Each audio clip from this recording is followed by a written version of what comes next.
This film, first film that we're taking, according to Johnny, runs from 1958 to 1960.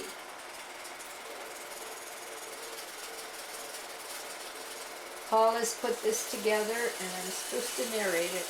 Now, I know that's Joey, that's Mary. Now go back to, that's Mary Ann, Joey, and Kathleen. And that's in front of the Faircrest house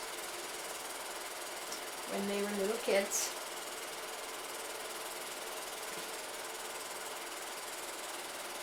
There they are. Oh, there, and there, that must be Francis, the little fella. Is that Francis? No. Wait. There's Joe.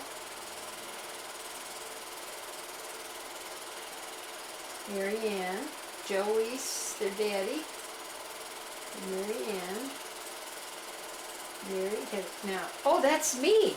Oh my heavens, that's Catherine. No, that's Freddie. That's not Francis, that's Freddie. That is Frederick Colby, and that's Aunt Catherine, and the person in the gray suit is me. Yeah, because I didn't recognize me, I only recognized the gray suit. There's Aunt Mary. Yeah, now Freddie, oh Lord, he was just a little guy then. It's Mary Ann and Kathleen.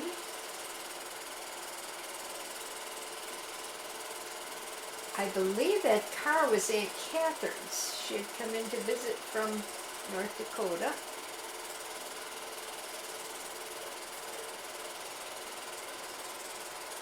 And Mary had a red car at that time. Now, here's a new baby. This must be Francis. I wonder. No, doesn't look like it.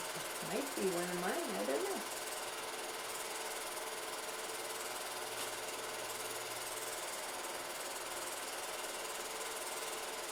No, that looks like, that's Mary's bassinet. That's got to be Francis. Because that's Mary's bassinet. And if you lift that lid up, there was a bathtub underneath where you could wash the baby. That was the old-fashioned bassinet. And that's Mary getting Francis ready for his baptism. We usually baptize our babies within the first 2 to 3 weeks after they're born.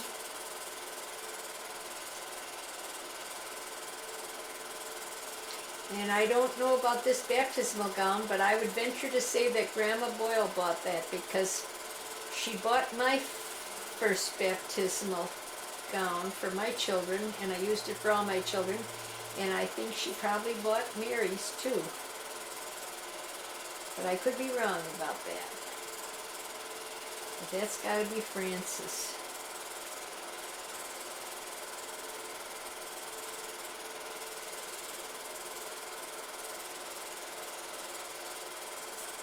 There they are, with their new baby.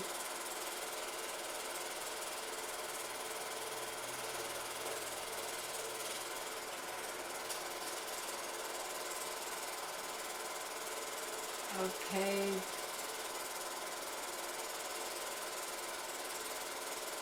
I believe this is Johnny and his 2 buddies, if I'm right. They went on a camping trip.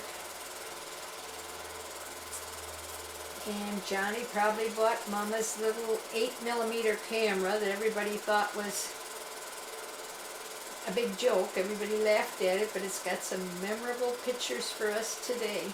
She had a little 8mm picture camera. Oh, there he is. There's Johnny, yeah.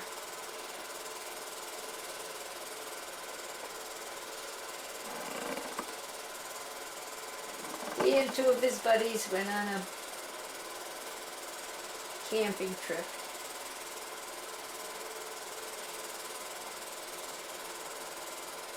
Ah, evidently that knife is pretty sharp if he was able to shave with it. Johnny was a laughing, happy-go-lucky, wonderful, generous, kind gentle soul. And he was very good to all of us. He was a loving brother that was very good to all of us.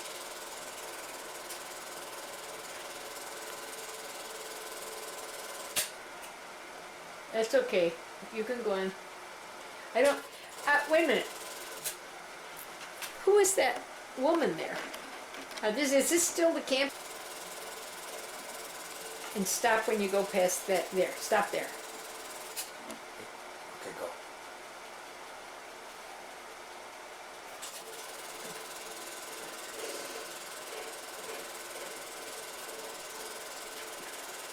This is the boys out camping. It looks like they didn't have a tent. They had a cabin. Oh, they're going golfing. Johnny loved to golf. He and Eugene and Frank loved to golf. I don't think Tommy was that anxious about golfing, but I know that... Oh, Johnny, get that ball. He loved to golf, but I don't think he got that one.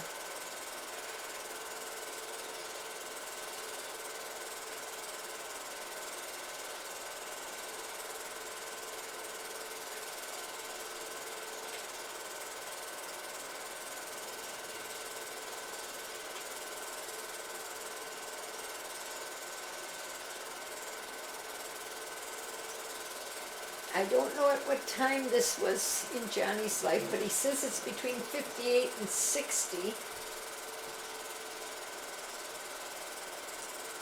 So that would have been just within the last 2 years before I got married in 59. He was living at home with Mom and Dad, and he was there for me when I got married, and he was Jim's best man. He was working for Michigan Employment Security Commission. He had a good government job, and he retired from there and had good hospitalization and pension for his whole life. And they were very good to him. Johnny suffered from a lot of illnesses in his lifetime. He had acromegalia, better known as giantism. His pituitary gland was activated when he was about 30 and had to have major surgery. His life expectancy before the surgery was about 2 years, and he actually lived over 30 years before he finally died on December the 2nd of 2003. And so God gave him a much longer life than he figured he would have.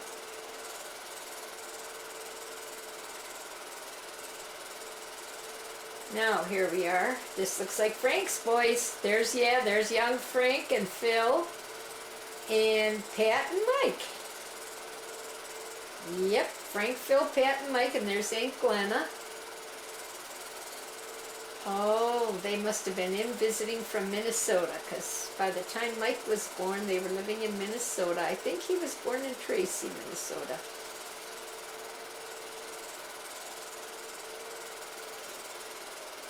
Yep, their dad lived with us during his year of internship, and they lived in Detroit, and they had Frank, Phil, and Pat then.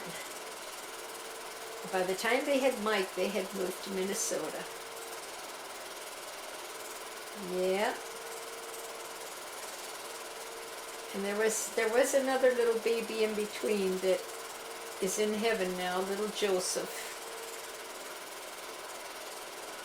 He was born in Detroit, but he didn't make it.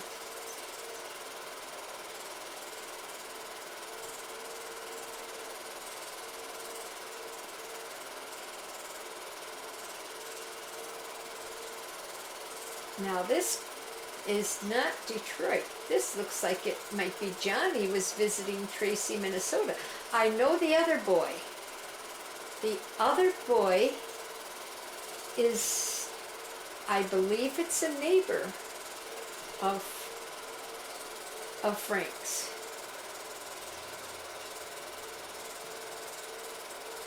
I would say that's Chris's brother. They lived right next door. Phil eventually, no, it couldn't have been Chris's brother because Phil was only a little baby then.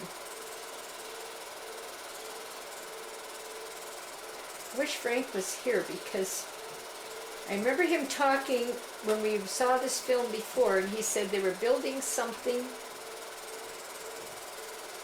I think it was in Tracy. They were building a medical building or something. Trying to think, who was that boy with Johnny? He might have been a relative of Glenna's. But he looks like Chris's brother. But that was later on in life. 1951. Okay, the church.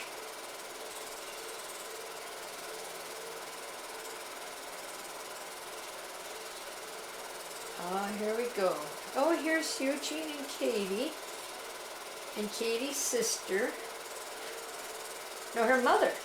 That's her mom and dad. I thought I saw her sister there too. There's her sister. That's her sister and two of her children. There's Johnny, Katie, her dad. This is La Crosse, Wisconsin. That's Katie's family home.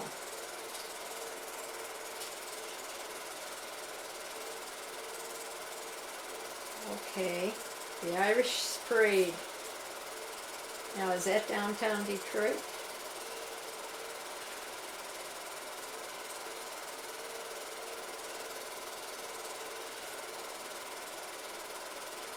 It probably is.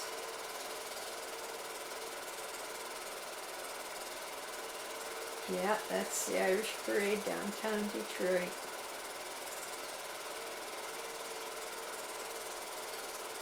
St. Clement's Parish.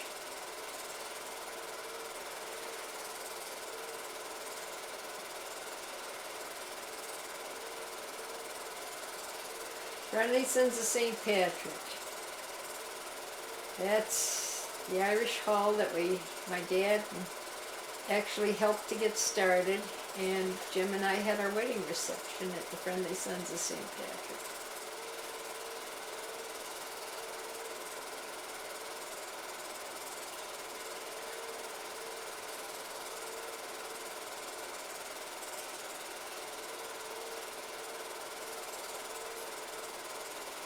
I remember when Dad had a big banner made. It was green, white, and gold, and we used to have to carry it in the St. Patrick's Day Parade every year. And in the white part it said, "Give Ireland back to the Irish." I wonder whatever became of that banner. It was in the house somewhere. I don't know where it went.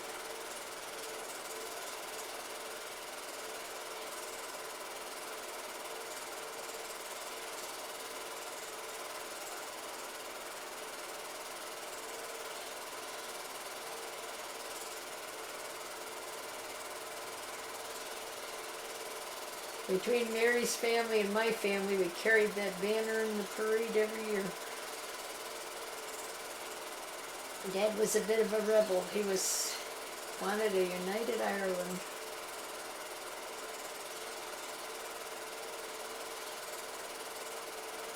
That's Uncle Joe, and that's baby Kathleen.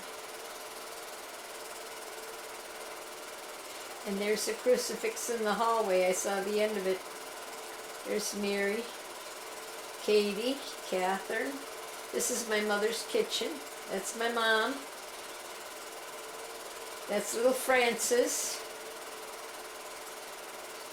That's Grandpa, and that's Fred Colby. And there's Jim Brannigan, my husband, and there's myself. And we were playing with Kathleen. Kathleen. Is that Kathleen or is that Patricia?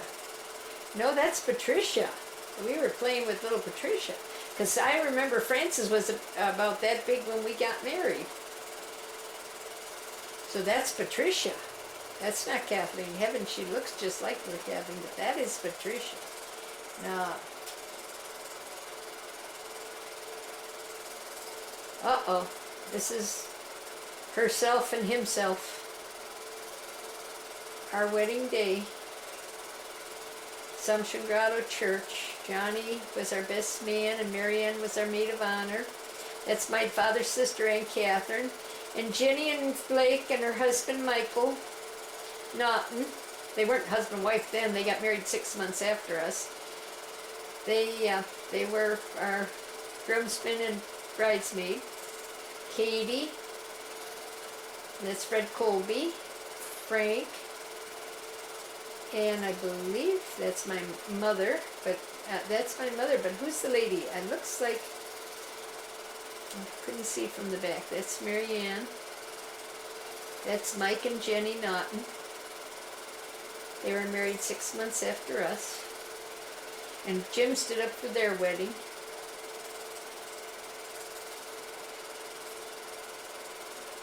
And Daddy when he used to smoke.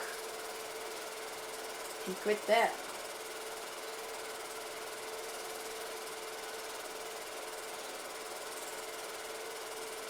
There we go. Johnny rented that car, and the funniest thing about it was the morning of our wedding, he went to pull away from the house and the car wouldn't start. And I got up at 5 o'clock in the morning and went out in my pajamas and put all those flowers on the car. Jenny and I did. And the car wouldn't start. When he got it, by the time he got it started, we were rushing to church. There's John Keegan, Tommy Stratton. Oh heavens. The cake. I can't name them all so fast. But anyway, by the time we got this started, we got to the church. And the priest was on the altar, and Daddy was standing up there, and the music was going, and everything. And they just threw the flowers in everybody's hand and said, "Keep moving." I was almost late for my wedding. This is the reception. There's John Keegan and his wife, Teresa. They brought her little niece out from Ireland. I stood up for her wedding, and we're still friends to this day. They live in Nashville. There's Myra Naughton and John Fitzsimons. God rest her soul. She died this last year. And John is Grandpa dancing with my mother. My mother loved to dance. She was a great step dancer when she was young. And she had a beautiful voice. That looks like Bridie Tonra with her baby. And these are all the Irish kids that were friends of Daddy and mine that used to go. There's my cousin Dolores and my Aunt Catherine, my father's sister. My cousin Dolores from New York and Aunt Catherine from Rhode Island. Bridie and Tony Tonra. There's Grandpa. And it's kind of hard to see in the dark. That's Dad and I.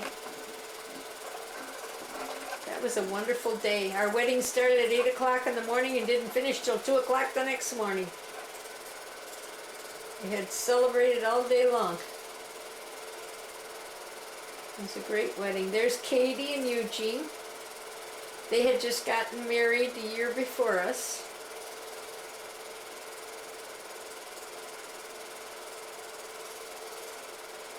Most of these are the Irish friends of ours that we went dancing with on Saturday nights.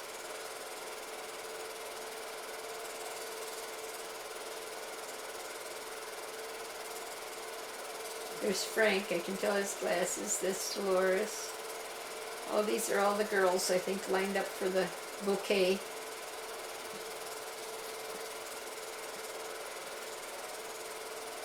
I loved my dress. It wasn't brand new. I had picked it out for John and Teresa Keegan's niece that came from Ireland that I stood up for her wedding. I had picked out that dress and I fell in love with it.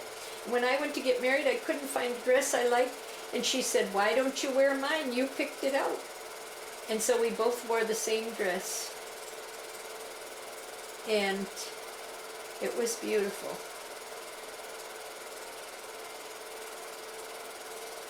But I had my own veil. And there's your grandpa taking off the garter. He had to turn his back to the people because he was brick red. He was blushing. He couldn't face the people and take the garter off. He was a shy little Irish boy at that time, to everybody but me. Oh, there's Bob Jones, and then we're doing the Irish set here. This is the Irish set where you go around and you dance with everybody. And there's Margaret Crossan, she's still a friend of mine. And her hubby. Yeah. And as you go around, you keep changing partners, and then you swing, and then you change partners and go again. Well, we had a great wedding. We had Irish dancing, and we had American dance. We had two bands. We had an American band that we hired, and an Irish band that came just to play for a gift for Daddy. So when one band sat down, the other one got up, and we were dancing all day and all night. We had a great time. And in those days, Daddy and I could dance till the cows come home. He was a great dancer. We had a great time. There's my father dancing with Catherine.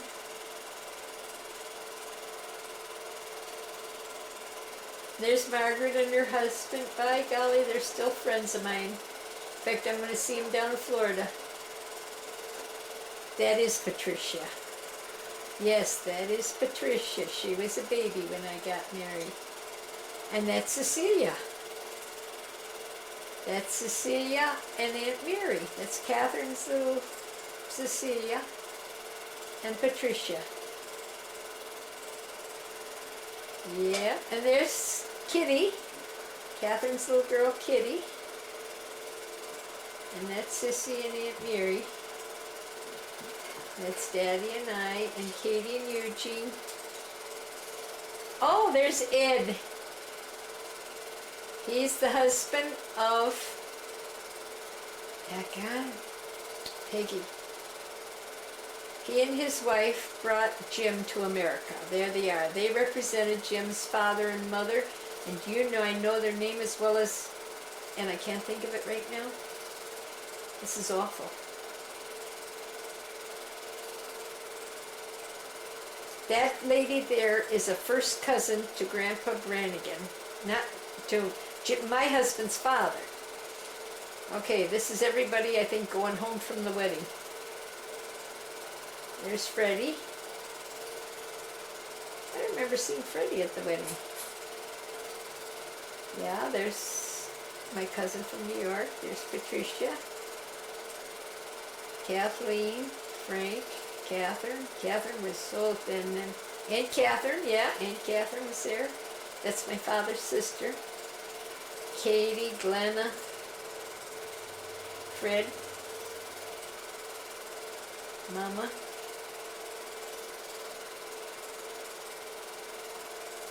Here's Patricia. Oh, the Weeses will love this. All their kids. That's Kitty. And that's Francis. I remember we get to get married. Francis had a little poke that stuck up on the back of his head. And he put spit on it, and he says, "My mama puts gook on my hair." It was so funny. We had to laugh at him.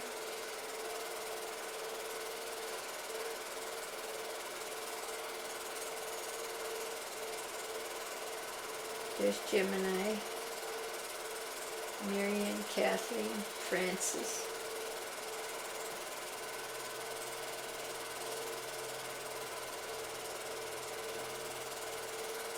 And that was Katie now. That's Katie's baby's baptismal day. That's little Eugene. Yeah, that's little Eugene, the day he was baptized. Yeah, that was their first baby. And that's Katie's mother, Mrs. Munster, and Johnny. Little Eugene was born, it was very soon after we got married. That was their first baby. That's Mom and Daddy. That's Assumption Grotto.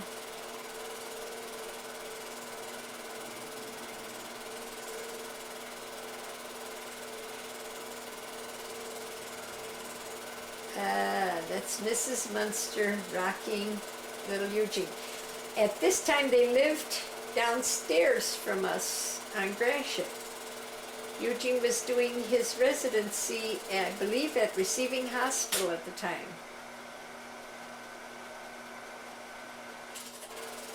You know who that boy is? Now I know who it is. There's the boy. That was Katie Munster's brother. I think that was the boy at Frank's house with Johnny. It was Katie Munster's brother. I believe that was him. The one there in the back in the glasses. Yeah, see, I knew it was somebody's brother. I just got the wrong person.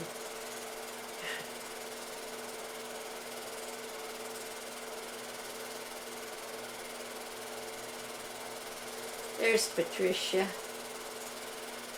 Now you can pick her out real well. She looked a lot like Kathleen as a baby, but she's Patricia now. There's Francis. There's Patrick. Oh, that's baby Patrick. And there is baby Eugene.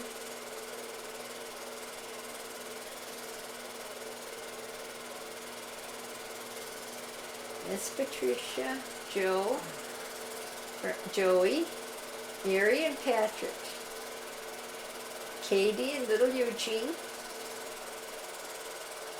Oh, it's Christmas time. We lived in Chicago at this time, Jim and I.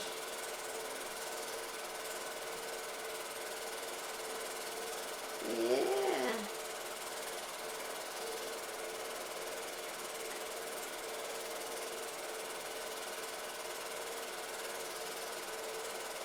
Oh, there's Irma, Aunt Irma, and Mama, and Mary, and there's Tommy, and there's little Patrick. That's little Patrick. That's right after they came home from Germany.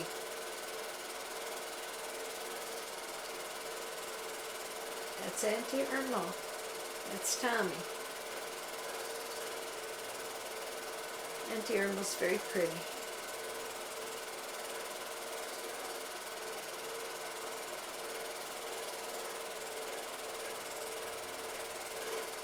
Oh, there they are. That's little Tommy's baby and Patrick Weiss. That's Katie's brother. That's one of Katie's brothers. Now we're back, I think, in La Crosse, Wisconsin here. Oh, here's Rosemary. I know that's Rosemary. Somebody came to Chicago here. Yeah, that's Rosie. And there's the other, there's little Eugene, Francis, Patricia, Daddy and Rosemary, and Eugene. Oh, no, that we must have come home to Detroit for a visit, because this is in Detroit now. Okay. And that's Rosie. I only remember one thing about Rosie driving from Chicago to Detroit, and that is she screamed her head off all the way. She could not stand driving in a car. She could not stand driving in a car. It was a terrible trip from Chicago to Detroit with her. We thought she'd sleep. We'd drive at night. She screamed the whole way. She was fine when she got out of the car, but she could not stand driving in a car when she was a newborn baby.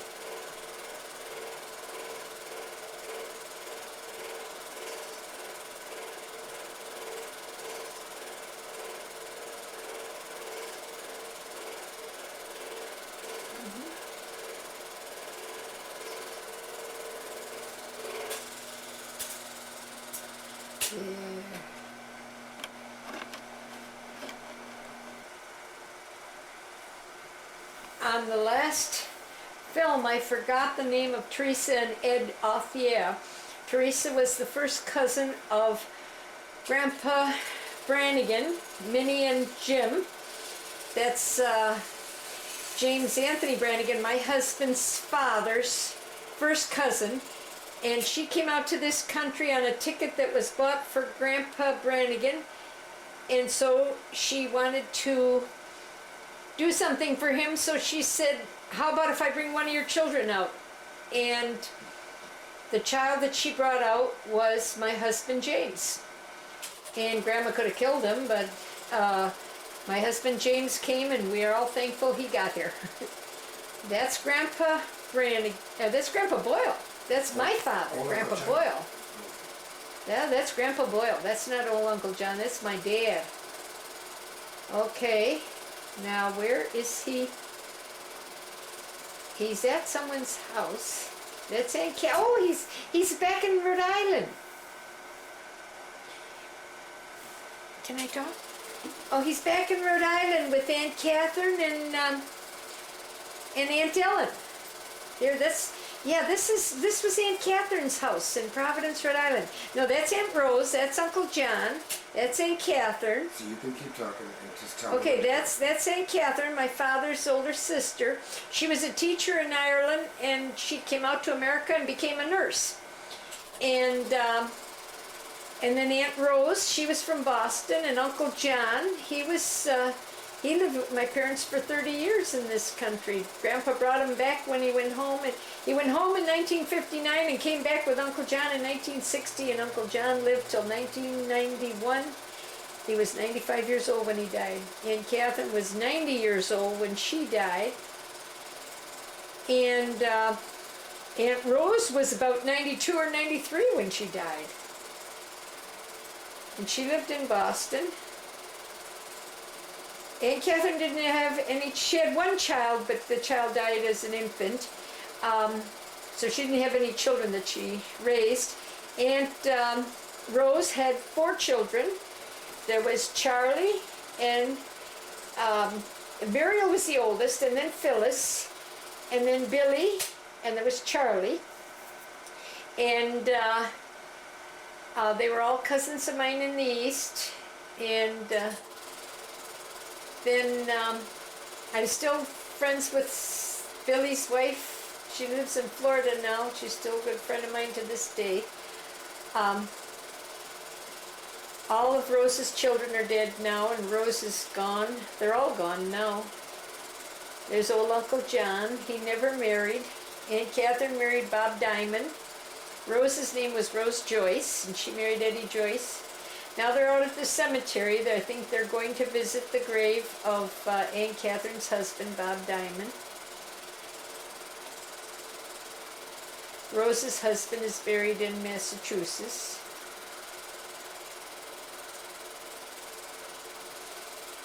I still visit Rose's granddaughter, and I talked to her. I visited her when I went with Jimmy up to New Hampshire. Her youngest granddaughter, Susan, lives in New Hampshire, and they're lovely people. They're at the beach, at the ocean side. My father loved the ocean side. When we were young, if we were sick, my father would tell my mother, let's take them to the east, to the ocean. He always thought the salt water was very healing, and he loved to go back east. My mother and father met in the east. Mama was working for the Peckham family in Providence, Rhode Island, and on her day off she went to the Irish Club, and she used to sing there. And Daddy was in the Navy, and he was stationed on a boat, on a minesweeper that was due to go out to the North Sea in the First World War. And he got leave on the boat, and he came to the Irish Club, and he met my mother. She was singing. She had a beautiful voice. And he looked up and saw her, and he said, I want to meet that girl. And when he did meet her, he took her out on a date. And the very first night, on the way home, he said to her, I'm going to marry you. And she said, good, I'm glad. It was kind of like a love at first sight type of thing. But they got married in Rhode Island in the cathedral, and Catherine was born there. They got married on October 29th, 1918.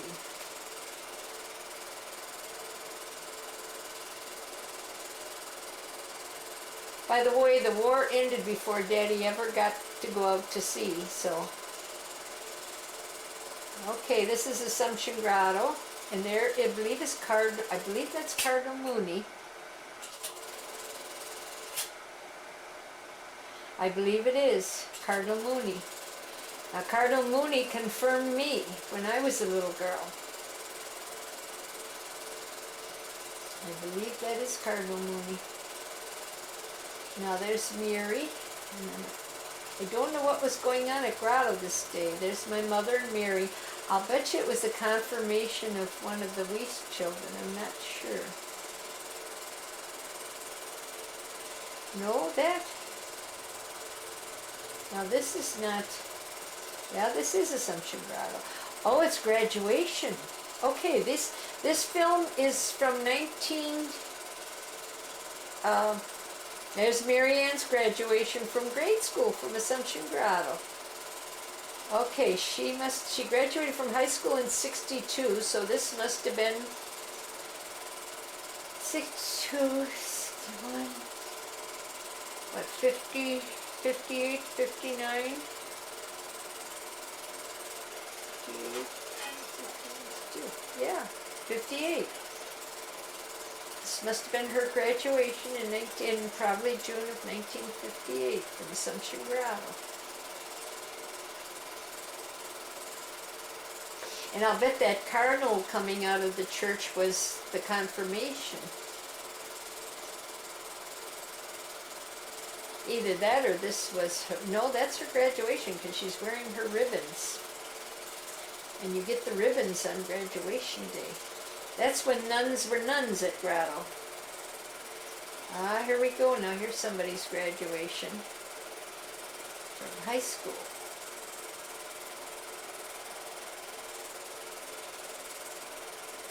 This could be Regina. It could be Mary Ann from Regina. It sure looks like it. Then this would have been 1962 if this is Mary Ann's graduation. Let's see now.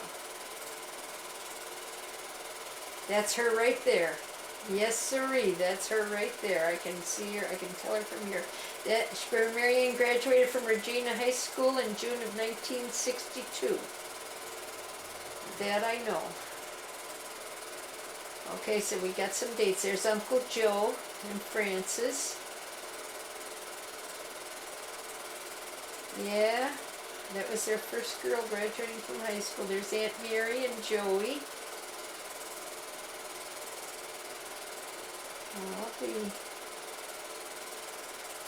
Joey at the time, I think, was going to De La Salle. And there's Grandma.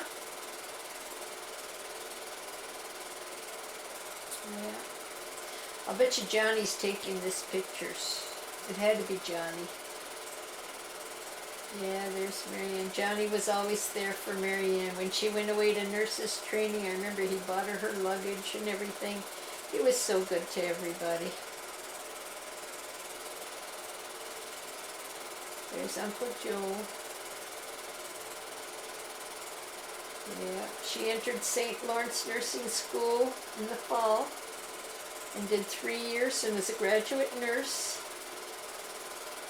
And she's still working in the same hospital to this day.